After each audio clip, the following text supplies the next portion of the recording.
Sex, porn, love addiction is all about self-soothing to manage your emotions. It got set up back in the childhood development years. It's just not about sex, it's not about porn. It's all about the repeated use has set up the physiology to crave those dopamine, serotonin, oxytocin, self-manufactured drugs in the body. It's impacting women, men, children aged 10 to 75 across all the age ranges, the sexes, the cultures, the professions. It increased exponentially during COVID lockdown and impacting so many lives. The Kairos Centre has created the first online comprehensive sex, porn, love addiction. It's a video on demand recovery program which you can access from anywhere in the world and begin to see identifiable changes just within 6 weeks of beginning this weekly program. Kairos means your appointed time. Isn't it your time to reclaim your life? Bring colour back to life without shame. Click the link below and begin your journey. You owe it to yourself and to others.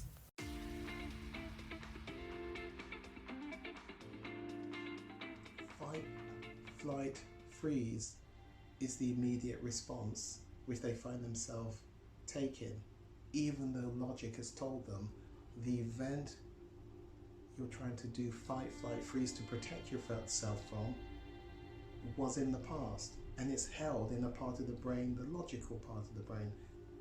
There's a disconnection. The body is hijacked and goes into a response. So, although I'm talking about this at the level of trauma, I need you to recognize that at the lower levels of stress, tension, anxiety over everyday situations, your brain is hijacking your body and you're going into fight, flight, freeze. And one of the self-soothing patterns of behavior are the addictions. Porn viewing or whatever it is, because you want to feel better, you want to get back into homeostasis.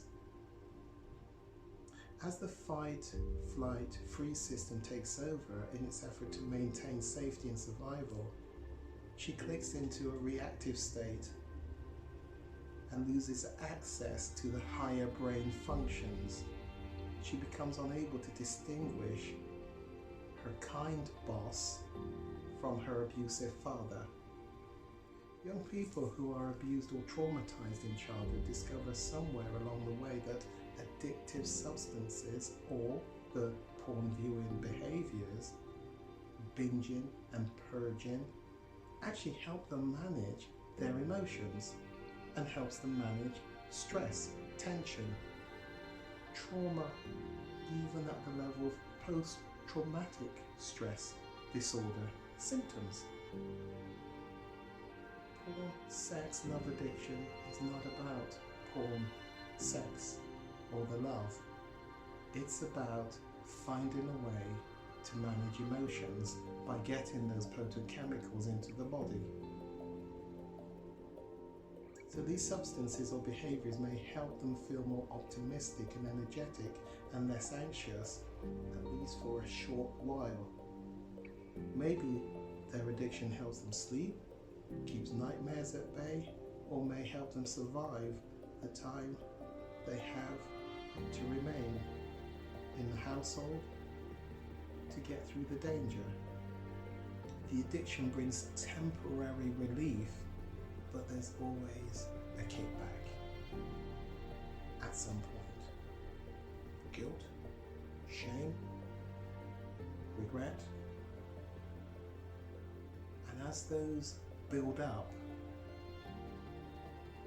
the individual wants to go back in and self-soothe to manage the guilt, the shame. Can you see the cyclical pattern that they are on? Here's another article. Why is porn so addictive? Porn is addictive for the same reason that many drugs are addictive. There's a neuroscientist, Dr. William Struthers, who explains how the brain reacts to viewing pornography repeatedly. As men fall deeply and deeper into the mental habit of fixating on these images, I do have to jump in there and say, as the men and the women and the children, the exposure to them creates the neural pathways. You've opened up this new pathway with the first viewing, and with the second viewing, and with the third viewing, just like going down a virgin path, coming off the path, going onto the grass, but lots of people keep carrying on going through the grass. You're now creating this new path as you groove out. That's what's going on in the brain when we talk about the neural pathway.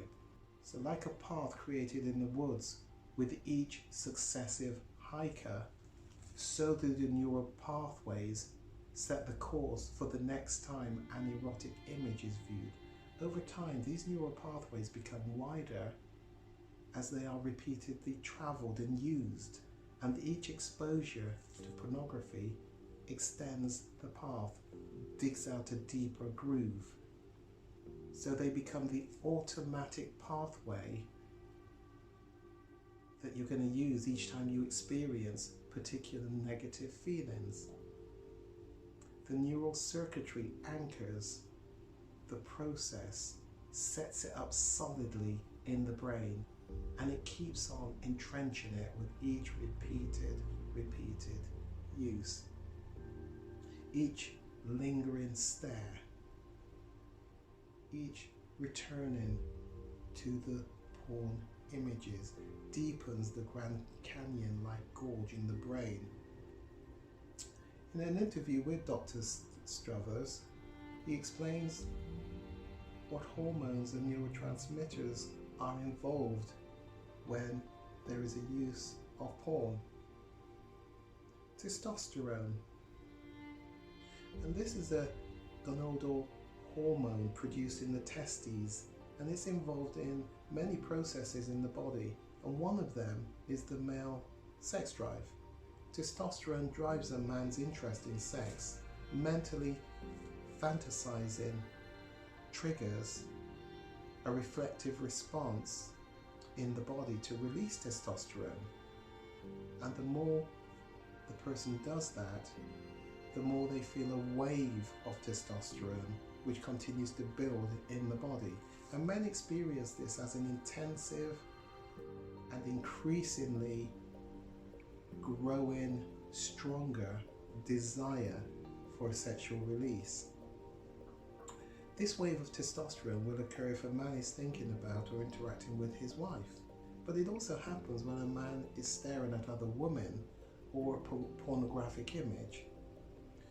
Let's then look at norepinephrine.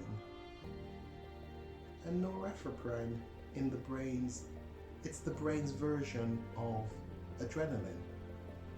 Unlike adrenaline, it's not a hormone circulating through the body, but like adrenaline, it is responsible for making us alert.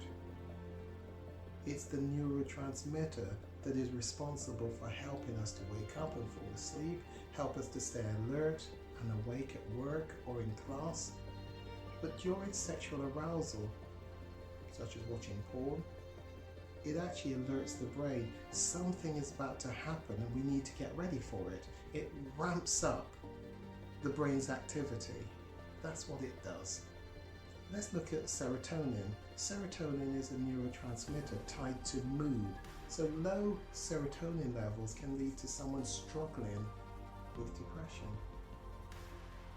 While not specifically linked or tied to sex, when sexual arousal happens, serotonin is released in small packets in the brain, elevating someone's overall sense of excitement and enjoyment.